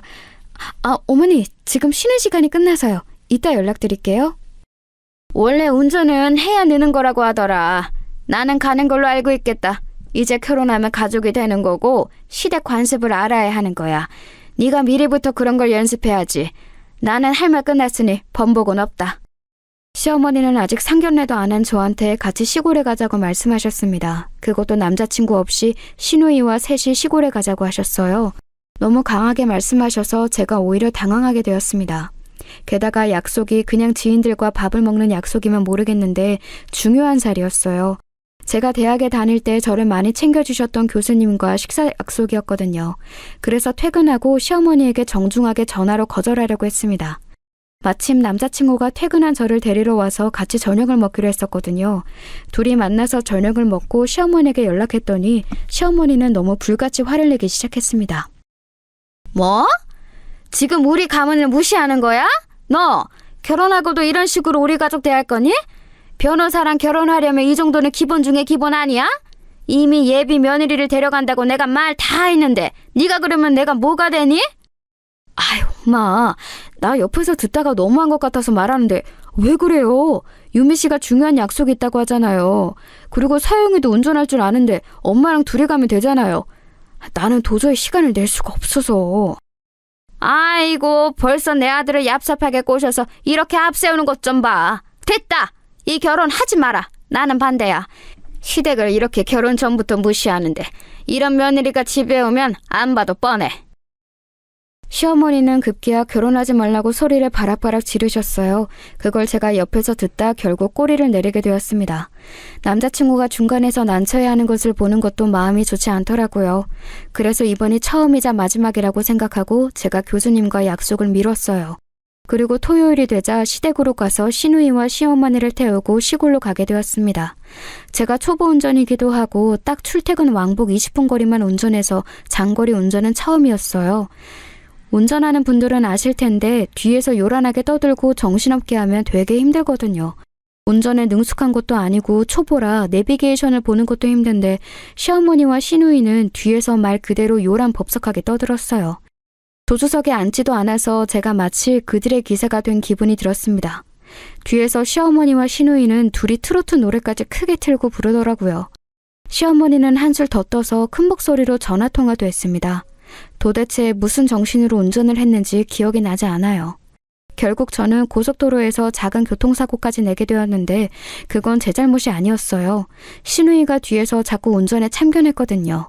제가 끼어들기를 하면 뒤에서 그렇게 하면 안 된다고 운전의 기본을 모른다고 비웃기도 했습니다. 결국 시어머니와 시누이 때문에 정신이 팔려 앞차를 가볍게 받게 되었어요. 다행히 범퍼가 조금 깨진 거라 큰 사고는 아니었습니다. 하지만 저는 이런 사고가 처음이라 당황했어요. 당황해서 어찌할 바를 모르는 저를 앞에 두고 시어머니와 시누이는 제 속을 긁었습니다. 아, 내가 사고 낼 줄 알았어. 운전을 왜 이렇게 못해? 나 이렇게 운전 못하는 사람 처음 봐. 엄마, 내가 운전할 거 그랬다. 그치? 내가 했으면 절대 사고 안 났을 텐데 보험사 부르고 뭐하고 하면 시골엔 밤이나 도착하겠네. 이게 다 누구 때문이야? 서영아, 나도 사고 내려고 낸 게 아니잖아. 그리고 네가 뒤에서 자꾸 1초마다 뭐라 하니까 나도 당황해서 그런 거야. 이런 사고가 처음이라 나도 당황스러워. 나한테 왜 그래? 어머, 너 지금 감히 시누이한테 이름을 부르니? 서영이가 뭐야, 서영이가? 아가씨라고 불러야지. 호칭도 제대로 못하면서 지금 어디서 당당하게 사고 내놓고 이래? 기본이 안 됐네. 너 때문에 지금 친척들 인사도 늦게 생겼잖아. 시어머니와 시누이는 고속도로 한가운데서 제 탓을 하기 시작했어요. 오죽하면 제가 사고를 낸 앞차 주인인 아저씨가 본인은 괜찮다고 말씀하셨습니다. 아주 작은 사고라서 보험 처리하면 된다고 하고 너무 아무렇지 않게 가더라고요. 사고 피해자도 저렇게 가만히 있는데 시어머니와 시누이는 제 탓을 하기 바빴습니다. 그래서 저도 모르게 너무 서러워서 눈물이 나왔어요. 보험사를 부르고 기다리는데 외롭고 힘들어서 눈물을 흘리니까 시누이는 본인을 나쁜 사람으로 만들었다고 화를 내기 시작했습니다. 둘이 저를 양쪽에서 쪼아대니 많이 힘들어서 집에 가고 싶었어요. 그런 상태로 시골에 가고 싶지 않았습니다. 그래서 저는 혼자 집에 가겠다고 했더니 말이 되는 소리를 하라고 시어머니는 아주 매섭게 말했어요. 시누이도 본인 집안을 무시하는 행동이라고 난리가 났죠. 그 상태로 울면서 운전대를 잡고 결국 시골에 도착했어요. 도착했더니 시어머니는 또 제 사고를 언급하며 초면인 친척들 앞에서 대놓고 제 흉을 보셨어요. 이미 반쯤 포기한 상태라 저는 그때는 눈물도 나오지 않았습니다. 아유, 예비 며느리가 운전을 못해서 늦었어요. 아유, 우리 아들은 운전을 잘하는데 이러다 귀한 우리 아들이 기사 노릇을 하게 생겼어. 교사라고 다 잘하는 게 아니더라고. 얘, 넌 뭐하니? 빨리 늦어서 죄송하다고 인사드려. 안녕하세요. 처음 뵙겠습니다. 곧 결혼하는 김윤미라고 합니다. 반갑습니다. 저는 그런 시어머니에게 붙들려 여기저기 인사를 다니기 시작했어요. 누가 누군지 알 수가 없었는데 일단 그래도 처음 보는 자리니까 아무렇지 않게 인사했습니다. 그렇게 인사하고 그날 밤에 다시 시골에서 올라오는데 시누이와 시어머니는 뒷자리에서 코까지 골면서 잠들었어요. 백미러로 그 둘을 보는데 한숨이 자꾸 나왔습니다. 순간 하늘에 있는 우리 엄마가 얼마나 보고 싶었는지 몰라요. 온갖 진이 빠진 채로 집에 왔더니 아빠가 막내딸 왔다고 반겨주더라고요. 그런 아빠의 모습을 보고 처음으로 파혼 생각이 들었습니다. 그리고 다음 날이 되었어요. 남자친구에게 연락이 와서 받았더니 제가 말하기도 전에 이미 시어머니와 시누이가 남자친구에게 모든 걸 말했더라고요. 저한테 어디 다친 곳은 없냐고 물어보는데 참 복잡한 마음이 들었습니다. 그래서 그날 남자친구를 만나 진지하게 얘기했어요. 당신한테는 불만이 없지만 저런 시댁 분위기라면 결혼이 망설여진다고 했습니다. 그랬더니 남자친구가 갑자기 눈물을 보이더라고요. 본인이 중간에서 잘할 테니 한 번만 용서해달라고 했어요. 그 말에 선뜻 대답하지 못하고 집으로 돌아왔습니다. 그런데 그 뒤에 저는 아주 깜짝 놀라게 되었어요. 퇴근하고 집에 갔더니 아빠가 저를 기다리고 있더라고요. 아빠는 머뭇거리면서 저에게 말씀하셨어요. 아니, 윤미야. 예비 사위가 절대 말하지 말라고 했는데 아무래도 너한테 숨기면 안 될 것 같다. 사위가 우리 가게에 와서 일을 자꾸 도와줘. 그리고 본인 회사 직원들 데려와서 매출도 늘려주네. 정말 우리 딸하고 결혼하고 싶은가 봐. 아빠 감동이야. 뭐라고? 내 남자친구가 아빠 가게에 가서 일을 돕는다고? 그렇게 일이 바쁜 사람이 언제 시간이 났대? 웬일이야. 아빠가 좋다니까 나도 좋다. 저는 아빠의 말을 듣고 너무 놀랐습니다. 남자친구는 실제로 너무 바빠서 제대로 시간을 낼 수 없는 변호사였거든요. 그런데 저와 결혼하겠다고 우리 아빠의 가게에 가서 열심히 일을 돕는 모습에 저는 감동했어요. 사실 아빠는 그동안 너무 일만 해서 은퇴할 예정이었거든요. 실제로 가게를 인수하려고 준비 중이었는데 굳이 그 사실은 말하지 않았습니다. 그런 남자친구의 모습에 저도 마음이 흔들렸어요. 이런 사람이라면 평생 믿고 의지할 수 있겠다고 생각했습니다. 남자친구도 중간에서 자기가 최선을 다하겠다고 저를 안심시켜 주었어요. 그런데 이런 우리 마음도 시어머니가 중간에서 또 회방을 놓았습니다. 어느 날 또 저에게 시어머니가 수업 중에 전화하셨어요. 이미 번호를 그때는 알고 있어서 받지 않았었습니다. 그랬더니 문자를 무려 10개나 보내면서 연락하라고 하더라고요. 무슨 급한 일인가 싶어 연락했더니 퇴근하고 보자고 하셨어요. 저는 퇴근하면 집에 가서 쉬고 싶은데 시어머니는 무작정 만나자고 하고 끊으셨습니다. 그렇게 아이들을 집으로 보내고 할 일을 마친 뒤에 교문으로 가고 있었어요. 그런데 시어머니는 교문 앞에서 팔짱을 끼고 저를 바라보고 있더라고요. 분명히 역 앞에 있는 카페에서 만나자고 했었는데 너무 당당하게 교문 앞에 서 있는 시어머니를 보고 저는 할 말을 잃었습니다.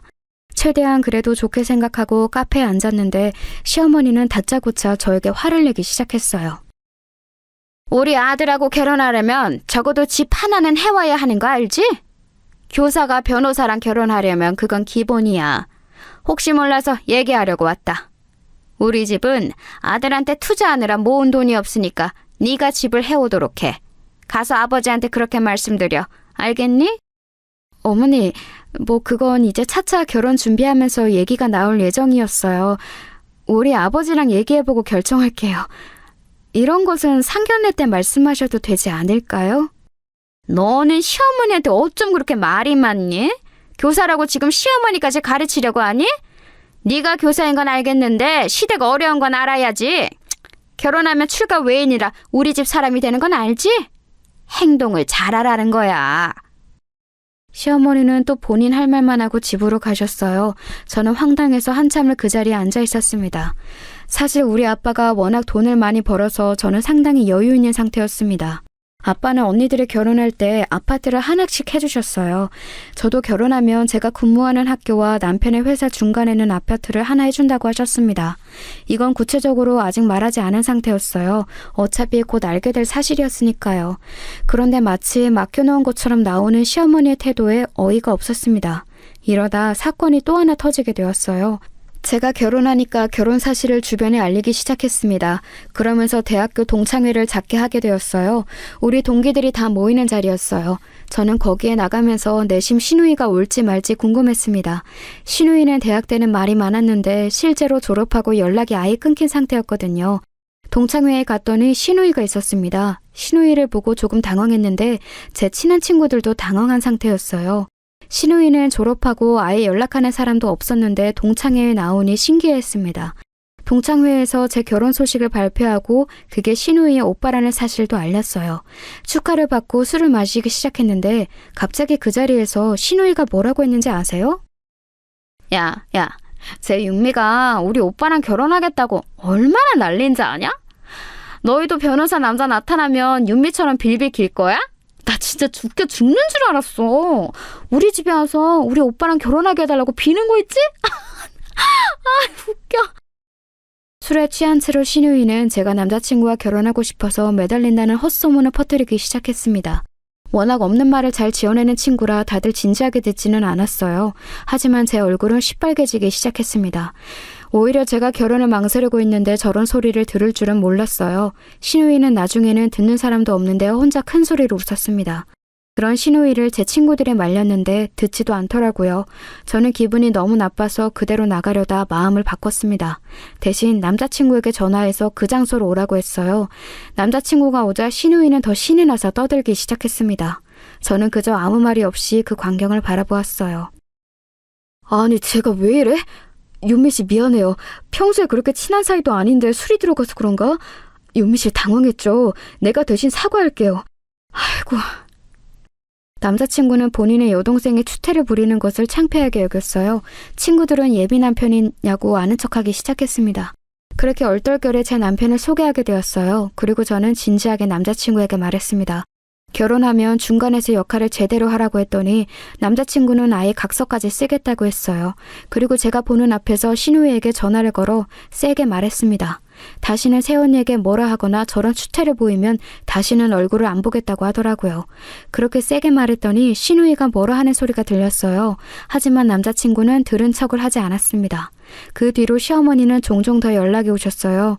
예전 같았으면 받았을 텐데 일부러 저는 받지 않았습니다. 이런 상황을 상견례 전에 저는 언니들에게 말했어요. 제가 그동안 있었던 일을 다 말하자 언니들은 당연히 결혼을 반대했습니다. 소중한 맏내동생이 저런 집안에 시집가는 것을 가만 볼 수는 없다고 했어요. 특히 시어머니 때문에 골치 아팠던 둘째 언니가 강력하게 반대했습니다. 저도 언니들의 말을 들으니 사람인지라 마음이 흔들리더라고요. 언니들은 지금도 늦지 않았다며 무조건 결혼을 반대했습니다. 그러다 우리 언니들이 결혼 허락하고 제가 결혼을 결심하게 된 계기가 생기게 되었습니다. 그건 바로 제가 우리 반의 아이들을 데리고 수학여행을 가다 발생했어요. 전세버스를 빌려 3시간을 달려 수학여행을 가게 되었습니다. 그런데 기사님이 졸음운전을 하다 가드레일에 버스를 박아 사고가 나게 되었어요. 그 과정에서 앞쪽에 있던 저는 그대로 병원에 실려갔습니다. 아주 크게 다친 것은 아니었는데 한 달은 누워서 치료를 받아야 했어요. 다행히 학생들은 크게 다친 사람이 없어 천만다행이었습니다. 저는 병원에서 누워 재활치료를 했는데 남자친구는 제가 다쳤다는 소리를 듣고 당장 병원으로 와주었어요. 그리고 제가 병원에 입원해 있는 동안 단 하루도 빠지지 않고 매일 병문안을 왔습니다. 와서 옆에서 말동무도 해주고 제 재활치료를 누구보다 열심히 도와주었어요. 자네 또 왔어? 아니 변호사라 일도 바쁠 텐데 이렇게 우리 딸은 매일 보러 올 수 있나? 우리 딸이 그리 좋아? 자네가 이렇게 막내딸 옆에 있으니까 내가 마음이 다 놓여. 당연히 제가 매일 있어야죠. 곧 결혼하면 이제 평생 같이 지낼 사이잖아요. 이런 것도 안 하면 윤미 씨와 어떻게 결혼하겠어요? 저는 아무렇지도 않고 당연하게 생각하고 있으니 걱정하지 마세요. 언니들과 아빠가 올 때마다 남자친구가 옆에 있는 것을 가까이서 보게 되었습니다. 남자친구가 저를 지극정성으로 간호하는 것을 보자 언니들은 저런 사람이라면 믿고 보낼 수 있겠다고 생각했대요. 그래서 이 사건을 계기로 저는 진지하게 시댁과 우리 집의 상견례 날짜를 잡고 결혼 진행을 서두르게 되었습니다. 우리 집에서 허락이 떨어지자 남자친구는 본인이 잘하겠다고 당당하게 말했어요. 상견례 날짜를 잡을 때도 약간의 마찰이 있기는 했습니다. 우리 아버지는 상견례 날짜를 잡을 때쯤엔 은퇴하고 취미생활인 골프를 치러 다니고 있었어요. 사회생활하며 알게 된 지인들과 열심히 다니는 것을 보고 저도 뿌듯했습니다. 아빠가 얼마나 혼자 고생하며 우리를 키웠는지 제가 누구보다 잘 아니까요. 아무튼 상견례 날짜를 잡고 아빠도 그 시간에 빼놓았는데 남자친구가 상당히 곤란해하며 말했습니다. 시어머니가 중요한 일정이 있다고 날짜를 바꾸자고 했다고 하더라고요. 처음에는 저도 그럴 수도 있다고 생각했습니다. 그런데 그렇게 날짜 변경을 2번이나 더 하더라고요. 나중에는 아빠도 진짜 상견례를 하는 것은 맞냐고 물어보셨어요. 심지어 식사할 예정이었던 곳에서는 날짜 변경이 너무 잦다는 이유로 우리 예약을 아예 안 받았습니다. 저도 중간에서 점점 기분이 나빠졌어요. 남자친구도 제 눈치를 보느라 어찌할 바를 모르더라고요. 그래도 꾹 참았습니다. 역시나 시어머니는 제 핸드폰으로 연락을 계속해서 하셨지만 일부러 받지 않았어요. 그랬더니 제 핸드폰에 등록되지 않은 다른 번호로 전화를 하셨습니다. 예! 너는 왜 내가 전화하면 받지도 않더니 이 번호로 하니까 받니? 시어머니가 만만해, 어? 변호사랑 결혼하는 게 그러면 쉬운 줄 알았어? 아이 됐고, 신혼집 문제는 어떡할 예정이니? 내가 말했지, 우리 아들하고 결혼할 거면 아파트 하나는 해와야 해. 어머니, 그거는 상견례 때 우리 아빠 보시고 말씀하세요. 사실 지원받아 결혼하는 거라 제가 말을 옮기는 것도 좀 그래서요. 일단 얼마 남지 않았으니까 곧 뵙고 말씀드릴게요. 시어머니는 틈만 나면 저한테 전화하셨어요. 저는 속으로 상견례 때 결판이 나겠다고 생각했습니다. 그렇게 상견례 날이 다가왔어요. 우리 아빠는 언니들이 이미 결혼해서 상견례가 처음이 아니었습니다. 그런데도 떨린다고 청심환을 사서 드셨어요. 언니들도 제 상견례라 머리부터 발끝까지 꾸미고 왔습니다. 그런데 시댁은 미리 와있던 우리 가족과 달리 무려 1시간을 늦게 도착했어요. 남자친구에게 전화해서 도대체 어디냐고 했더니 시어머니가 배가 아파서 자꾸 화장실에 갔다 온다고 해서 늦어졌다고 하더라고요. 우리는 일부러 시댁과 가까운 식당에 예약해서 상견례를 하려고 했는데도 먼저 가서 기다리게 되었습니다. 아빠의 표정은 평온했어요. 반면에 언니들은 표정이 매우 굳었습니다. 상견례에 1시간을 늦는 게 말이 되냐고 둘째 언니가 소리내어 욕하기 시작했어요. 식당에서도 직원이 나와 예약한 게 맞냐고 물었습니다. 중간에서 얼마나 난처했는지 몰라요. 남자친구도 미안하다고 최대한 빨리 오고 있다고 했죠. 그런데 늦었으면 뛰어오라도 오지 남자친구만 죄송하다고 빌고 시어머니와 시누이는 태연하게 들어왔어요. 심지어 늦어서 죄송하다는 소리도 하지 않았습니다. 먼저 인사하지도 않아서 기다리던 우리 아빠가 먼저 인사를 건넸어요. 그렇게 아주 어색하게 식사를 시작했습니다. 시누이는 안 좋은 습관이 되게 많아요. 그중 제일 안 좋은 행동은 사람을 앞에 두고 다 들리게 욕한다는 거였습니다. 그리고 이 습관이 가져온 파장은 아주 컸어요. 아빠는 먼저 웃으면서 시어머니와 시누이를 맞이하셨습니다. 그리고 대화도 계속해서 건네셨어요. 그런데 시누이의 표정이 조금 이상했습니다. 시어머니에게 남자친구를 칭찬하는 아빠의 얼굴을 빤히 쳐다보았어요.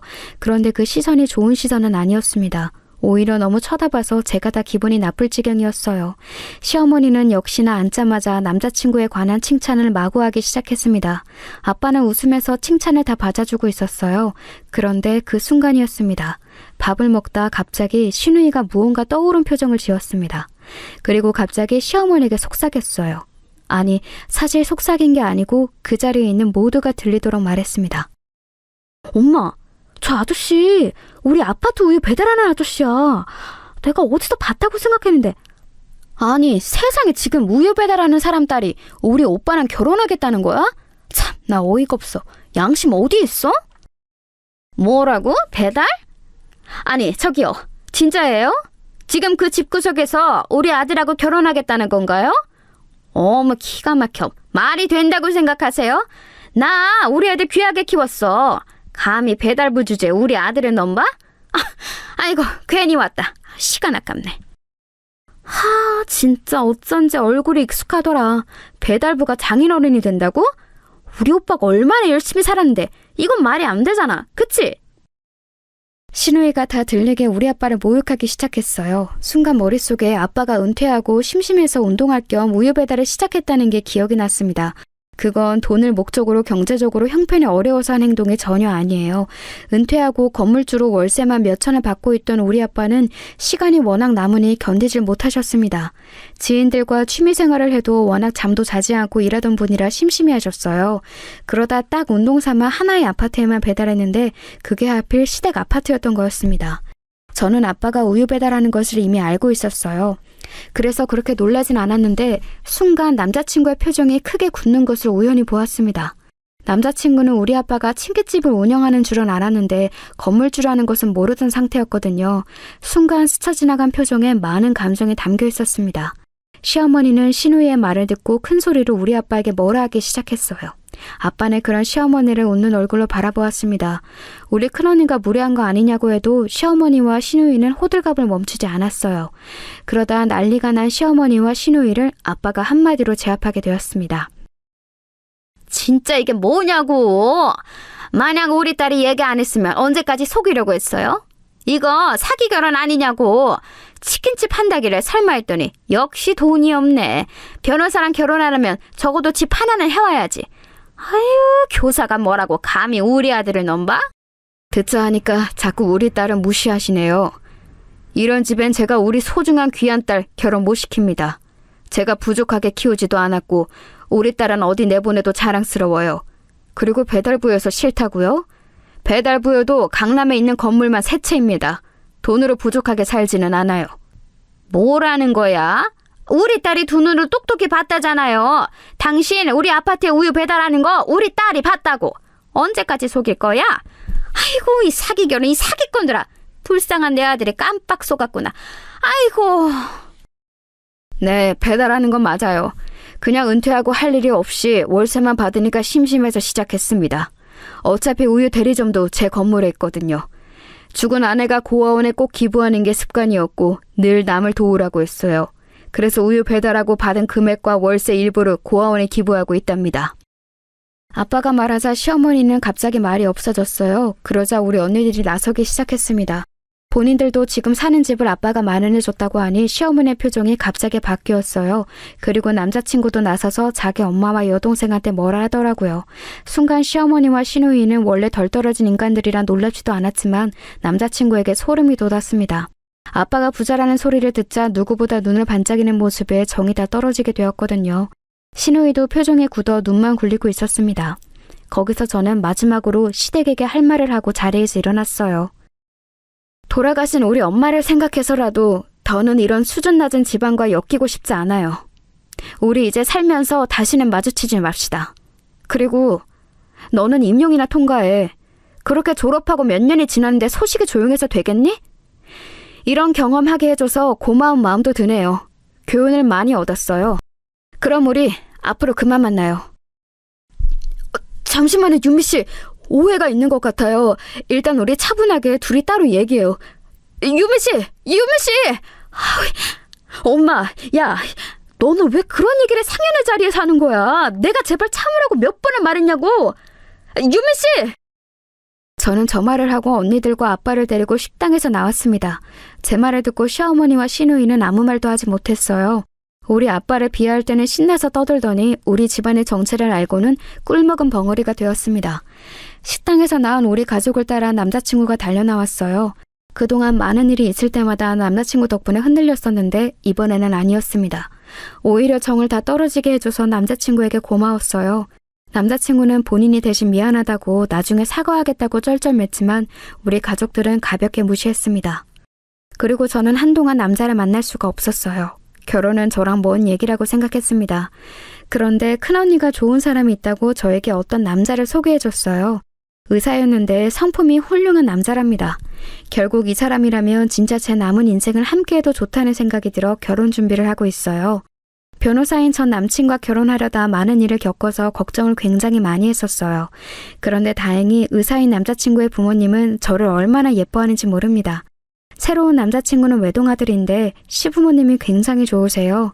우리 아빠도 전 남자친구보다 훨씬 낫다고 좋아하고 있답니다. 내년 봄에 날짜를 잡았는데 마음 같아서는 결혼할 뻔했던 시어머니에게 이 소식을 알리고 싶어요. 그렇게 잘난 본인의 아들과 헤어지고 더 잘난 사람을 만나 행복하게 살고 있으니까요. 사실 파혼하고 전 남친에게 굉장히 끊임없이 연락이 많이 왔었어요. 자기랑 결혼하면 시어머니와 인연 자체를 끊겠다는 말까지 하더라고요.